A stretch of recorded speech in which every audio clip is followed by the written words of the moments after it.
cuss. Right? Oh, you can cuss the shit out of those. Yeah. Good. Jizz. Horse cock. Welcome to the On the Edge podcast with your host, Scott Groves. You were right. You were right with what they show, but since I was pretty in the early days, I feel it's kind of everyone around my era of I guess pioneers, you could say, have probably some fights that aren't on the record. Yeah. So some I have like smokers. 5 wins. No, they were like pro fights, but it was just kind of, wasn't there. So I just always like to 41 fights. just, I got it. just because it's nice, We're putting that up there. I always want to put it up there because they were good wins and everything too. But anyway, because back then you're fighting at like the LA County Fair on like a Tuesday night, right? Yeah. Pre UFC, it was like this was human cockfighting as described by John McCain. I mean, I grew up in New Mexico. There's like 9 people in New Mexico, right? Roughly, Yeah, okay. Yeah, roughly. Even though it's like the 5th biggest state, it has like the 40th highest population. So very desolate area. Not a lot to do, but fight people, fight your cousins, get into trouble, things like that. So yeah, I mean, to talk about those earlier days, they were crazy. Like I remember one time specifically, I was fighting in a bar in Silver City, New Mexico.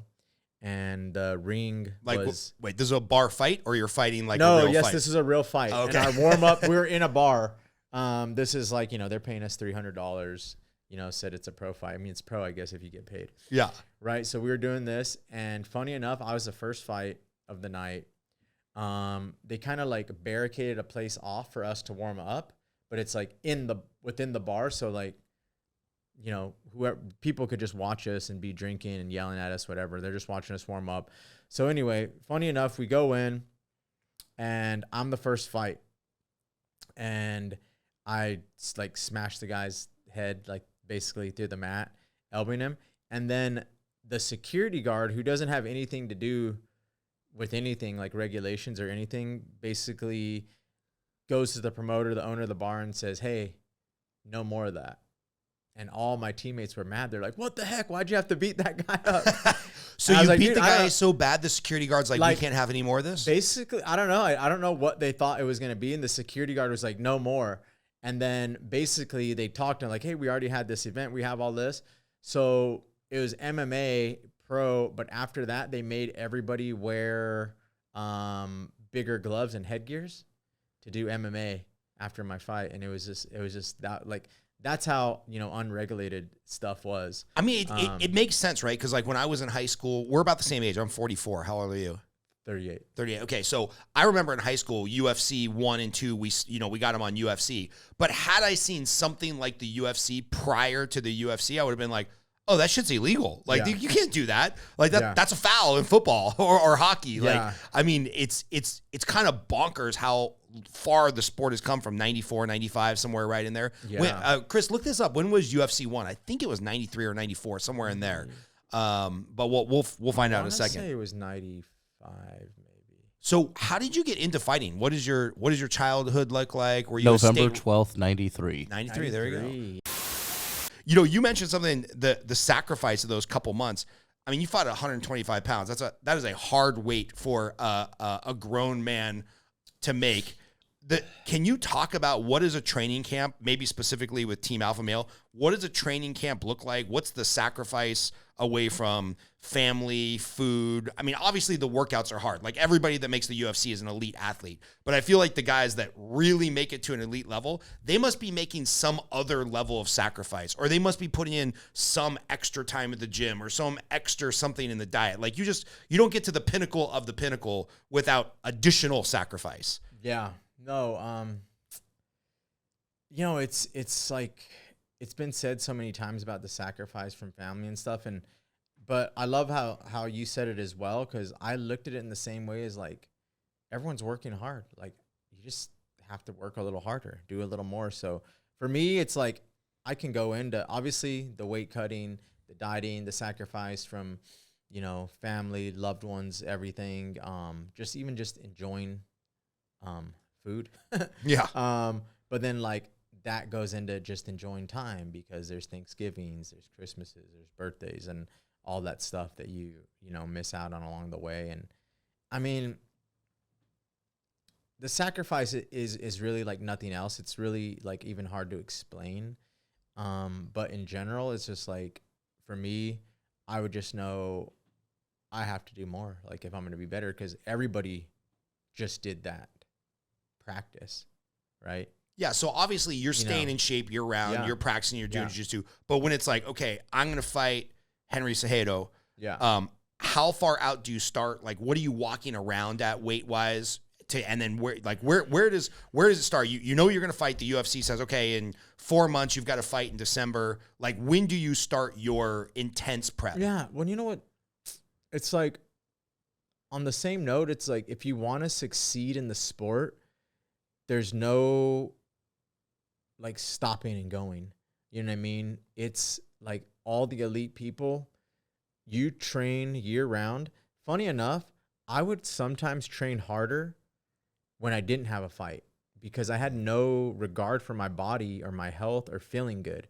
When I'm in camp and I know I'm fighting a guy like Henry Cejudo and I have, my 2 sparring sessions a week, I want everything to be perfect.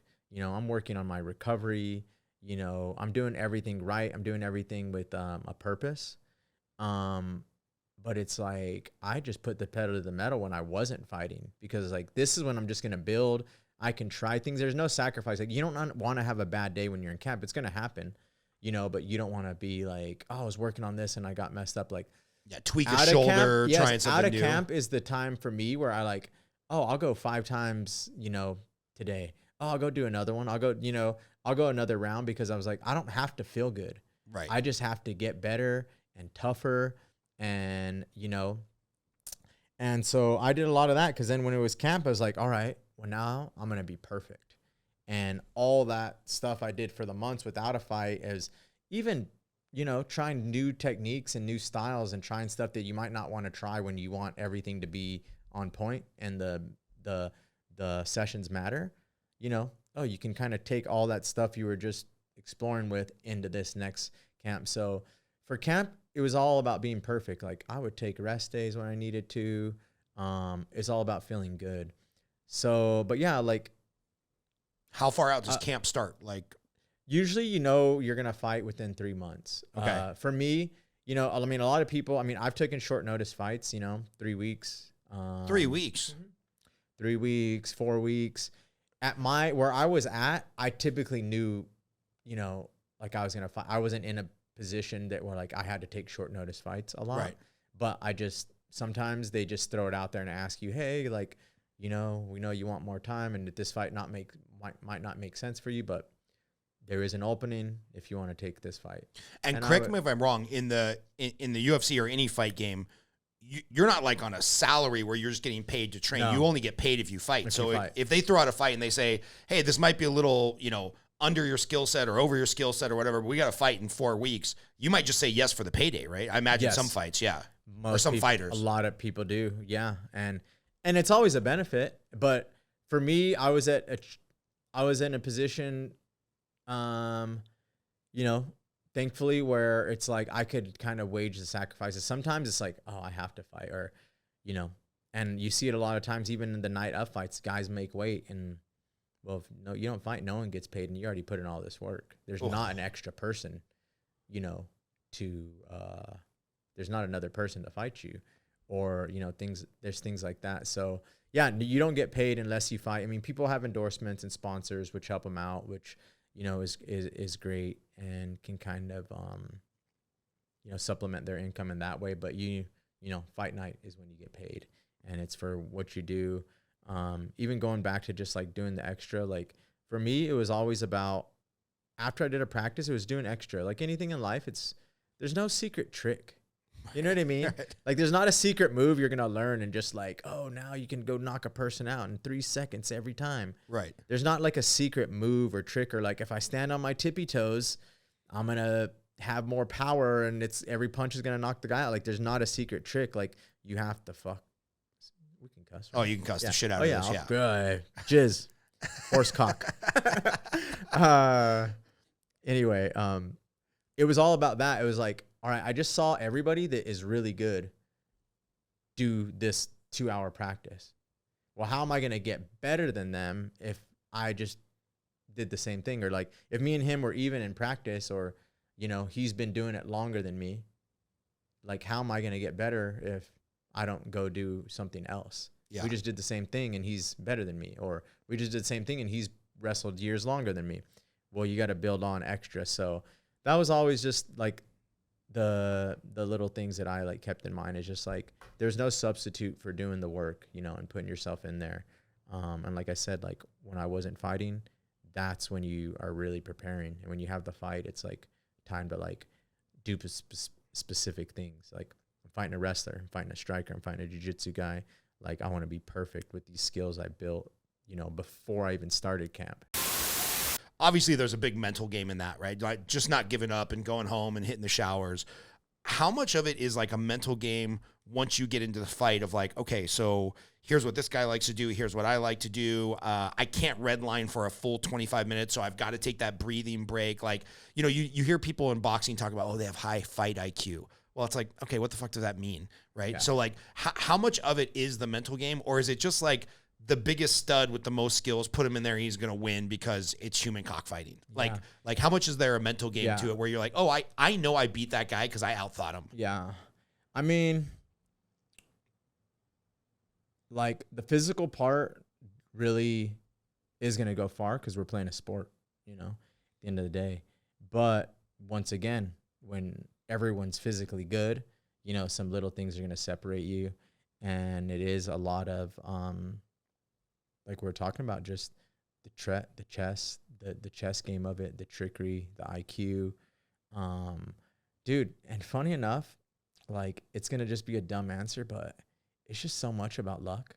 Like, you know what I mean? Like, I feel fights I won, I don't know, maybe it's just me and kind of the way I think. Like, I don't know. Like, everyone is just kind of lucky to be good or bad to me in a way. It's like they didn't really choose that. It's just kind of like no one wants to like do that. It's like, well, why don't they change? Well, they like, I'm sure they tried and they couldn't, like even, you know, being sober or homeless or whatever you be, or like that guy's super good. Like or like someone be like, yeah, you just got to be mentally strong. I was like, wouldn't everyone want to be mentally strong? Are you just mentally strong because you're lucky to be mentally strong? Like you weren't just like, I'm going to be mentally strong. Mom, can I be born mentally strong? You just, you know what I mean? Yeah. So it's a really weird thing. So I was always just like, what? Am I not just lucky that I had cardio and was able to push through that situation when another guy couldn't? He wanted to. But it's like, was I just lucky enough that like I wasn't as tired as, you know what I mean? I don't think you're just lucky because I watched this video. I watched this video today in preparation for this interview, and you were on one of those floating treadmills. Yeah. And they were showing something where, I mean, you were at an all-out sprint, and then they were like, oh, his Joseph's heart rate recovers at like 30% better than that. And you look like the fucking Terminator on that treadmill, bro. I could see it in your eyes that you're like, I mean, it was like a warm up on a treadmill, and you're like, I'm gonna fuck this treadmill up. I could see it in your eyes, like I you know really what you're talking about. Yeah, those are the hardest tests ever, too. You really look like the Terminator running on that thing. You're like, wow, dude. But you know what I mean? It's like, all right, so what does that have to do with my heart and shit and like blood pumping? But it's like, I didn't like.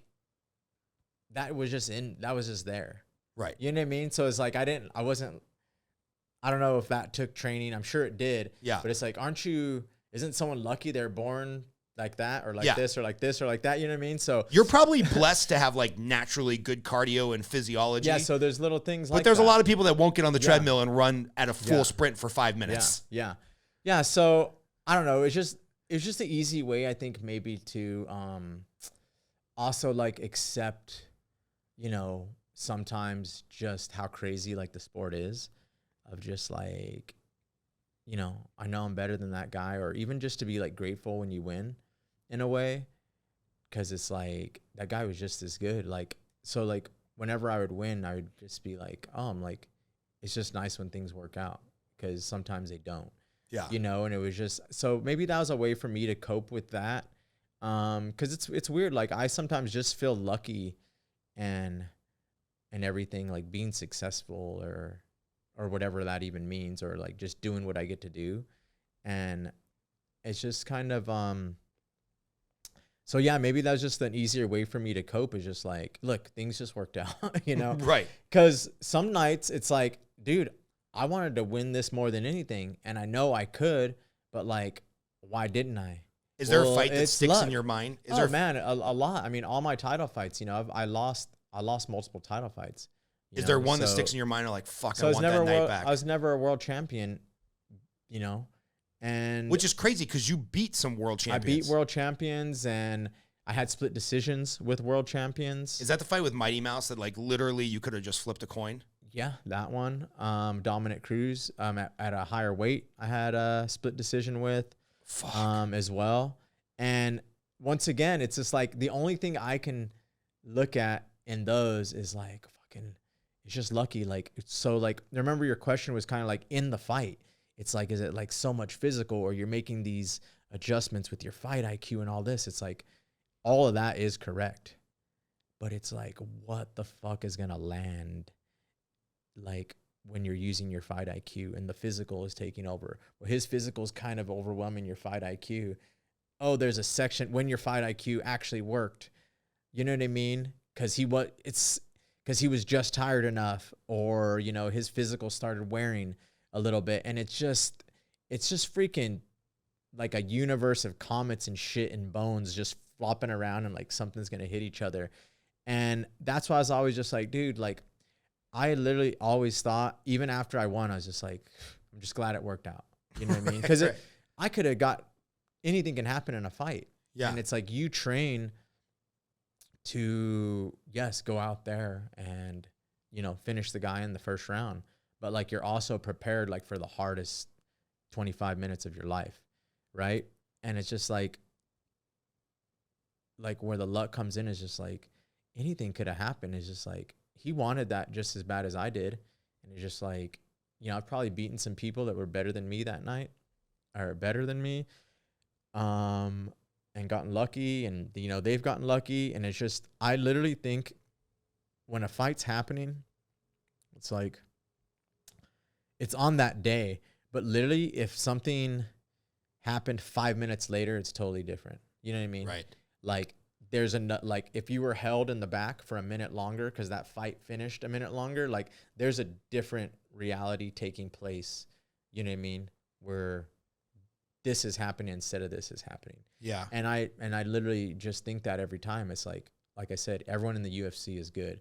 And then when you get to the level where we were talking about with world title fights, these are the best two people in the world, right, in their weight. It was just like, they weren't that much more physical or that much smarter or to train that much harder. What happened? And it was just like a freaking roll. You know, I mean, it's crazy. It's crazy. If you weren't zen like this, you probably could drive yourself nuts, right? Drive yourself back to drinking if you were just like, well, what if on October 12th I would have locked up that Kimura? What could have been? Yeah. That, I mean, or that fight ended 2 minutes later. Yeah. And I was actually got to throw, you know, my 10 more kicks and get another round of grappling in the back. And, you know, this was rushed because the fight finished and they actually called me out before. Like, there's so much weird stuff like that, you know? Yeah. That happened. So yeah, man, it's crazy. So yeah, to answer the question in there, I think the guys with the fight IQ and the physical, like, it's just not an end all be all. Like, you know, there's no blueprint of like, well, you're going to win every fight because you're this physical or this smart. It's like, you're going to win a lot of good fights like that. But sometimes it's just, some shit's just going to happen weird. By the way, everything you're saying, I absolutely love, because I think the worst thing that ever happened to combat sports, ironically, is Floyd Mayweather trying to protect his perfect record. Because, you know, up until Floyd Mayweather, the best of the best just fought. And if you were a boxer who ended your career 35-6, it's like, yeah, you had 6 losses because you took the 6 hardest fucking fights of your life, and that night just wasn't your life, or that night wasn't your night. And Floyd Mayweather basically, in my opinion, dodging people when they were in their prime because he wanted to protect his, you know, perfect record. I think it did such a disservice to the sport, where now all the up-and-comer boxers, you know, you can't make the best fights in boxing, which is an argument for a UFC type situation where there's one dude or a handful of a board of directors picking all the fights. And like, if you got a fight, you couldn't say no, right? I mean, you kind of had to say yes and just fight whoever you fought. Yeah, you weren't really, you weren't in a position to say no a lot of times now. Yeah. So, Yeah. I mean, unless you were injured. what was the path to go from professional, like human attack dog Yeah. to, I think I'll preview homes for a living. Yeah. Dude, just really like, I don't know, practicality, a little bit of just what made sense for a lot of things, like what made sense even just for schedule that I'm used to, you know, things like that. What do I have a little bit of knowledge? What do I have a little bit of interest in? Because retirement is hard, man. It was really hard. I mean, look, for a few months, I was a master at it, at doing nothing. I was so good. And I can waste so much time. Yeah. And I was really good at it. And I looked forward to it. Like, I was like, I'm just going to be retired. And I was lucky that I could I felt lucky every day that I could do it. You know what I mean? Like, even when got bored and I was doing nothing, I'm like, this is really cool. I get to do nothing. Like, I felt lucky I could just pet my dog and like listen to an album or like watch a movie or something weird. And, so it was really nice. And a lot of that had happened, you know, just through investments. I felt comfortable, at least like, hey, I have like, you know, what I need to live on through my investments and everything. And it just came to a point where, dude, I was too young and, you know, had too much. I just had like a lot left in me to do something else. We're not meant to retire at 35. Yeah, you're bro. you're not. And like I said, like I was fun. I was living the retired life. I mean, I was doing nothing. I took up pickleball, which is the retirement sport. Right. And I was just playing pickleball in the morning with old ass people. You know what I mean? All your friends are 65 years old now. It's true. They're like old lawyers, doctor, like same. It was so funny. I just had a whole different like group of friends. But yeah, I got to the point where it's like, well, I don't like want to do nothing. I just like, you know, like I said, I wanted to for a while. I don't want to do nothing. My wife has 10 jobs. And so yeah, I'm for just context, like, can you tell people who your wife is? Yeah, Because she's the hardest working lady I know. Yeah, she's incredible. My wife is Megan O'Leary. She's a head reporter, broadcaster, basically everything for the UFC. Interviews, been doing that for about 10 years, kind of like, you know, pioneered like her role in that as well. You know, she's one of the first women ever on like a broadcast like that. You know, so kind of evolutionized her job in that realm with the sport. So it's been around in that. She also does the NFL on Fox the last 6 years. And yeah, so. And she's like, I mean, obviously she's married to you. Yeah. She's a real student of the game. She's a real fight fan. She's not just some pretty face they threw on there to be like, oh, we got to check the box of having a pretty girl on stage. Like she's a hard, I see some of her interviews and she's no dummy when it comes to the fight game. No, not at all. I mean, she, you know, what's cool about like, she grew up on a wrestling mat. Her brother was a very successful wrestler. You know, she's married to me, and being married to me, I think also makes her really care about the human part of it. You know what I mean? We have people that are obviously world champion fighters. Just a little closer to your mouth. Sorry. Yeah, you know, world champion fighters that are going to talk about the technical aspects. But what's great is like she looks at them as humans because she's married to me, and she knows there's so much more to these fighters than just, hey, you know, they're strong. They knock someone out or whatever. And that goes, you know, they have families, they have stories, they have everything. She shoots this Becoming a Fighter podcast where people talk about their whole journey up to becoming a fighter, and some crazy stories. Check that out. So, yeah, so obviously she knows it. You know, she like grew up on a wrestling mat, being married to me. Obviously, she does every fight. She works almost every weekend, you know, where I would, you know, be on TV 3 times a year if I fought. Yeah. But she's at all the fights. But I think it's really important for her to let people see more than the fighting. And, you know, that's really what she's passionate about, is telling their stories as well. But yeah, she's amazing. Dude, what a gig though, because like, it's awesome. If she's doing a fight every weekend, that means, you know, she's got to start her prep on Tuesday or Wednesday. Yes. Then she's got to travel. Mm-hmm. She must have the most fucked up calendar of anybody in the UFC, come to think of it. Oh, it's crazy. Because it never ends, right? Yeah, it never ends.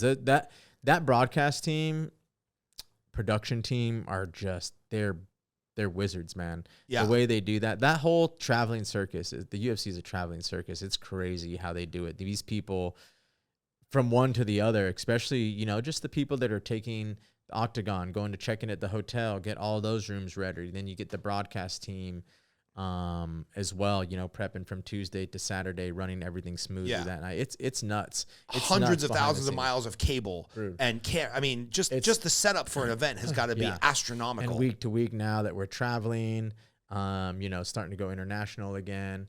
Yeah, it's crazy. So she does all the pay-per-views, and then, you know, I mean, she needs time off, so it's not every week. There you have, you know, a role of a few rotating people as well to do other fights. So, you know, she'll have weeks off here and there, and then, you know, gear up for, you know, the pay-per-views, the international fight weeks, all that kind of stuff. But it's an awesome gig. I mean, it's really cool also being in the same, you know, within the same company, her going to my fights, me kind of getting to travel with her sometimes. So we've done a lot of traveling and stuff through that, which has been nice, and being able to spend time with each other and kind of have a similar schedule as well. Like, that's so important to me, just from the family part, is like waking up in the morning and having our time together, and, you know, having our dinners together and like stuff like that, which is great. But yeah, she's amazing. So you can't have a partner like that and be like, oh, well, I did this and now I'm pretty good. So it was just, but even you can't be sitting at home 24/7 while your wife's working a beast. Exactly. Maybe when you have kids, you can step into the stay-at-home dad role and be dad of the year. But man, you can't be a fatherless husband and just sit at home all day. Yeah, exactly. So, you know, and like we talked about already, like, I had a great career. I made some good investments, and it was like, but that was just what I did. I was like, all right, well, now what am I going to do? And it got really hard there for a while, man, because it was like, you want to do something, but I always knew I didn't really want to do something within, like, I was just tired of the whole, like, I'd done it too long. I like want to do something else. You didn't want to open a gym, or I didn't want to open a gym or coach or just go through that roller coaster of the fight game again, you know? So it was just really about things. And I have like a lot of passions and things I still want to do, and a lot of interests I want to work on. But from the practical standpoint, like you said, like, I think a lot of people are just like, I should get my real estate license. For me, I had a good like idea, somewhat niche, obviously network and experience investing in real estate throughout my career. Being a pioneer of like the fight game anyway, it's like I knew like I was probably someone at least like managers and fighters would trust. You know, like, I don't think every single athlete could get their thing and someone be like, oh yeah, I definitely want to like trust them and work with them. Yeah. And I was carried myself well and had a good reputation. It made sense being in the fight capital of the world, where a lot of people are moving, you know, in a place with no state income tax, which, you know, everyone is interested in.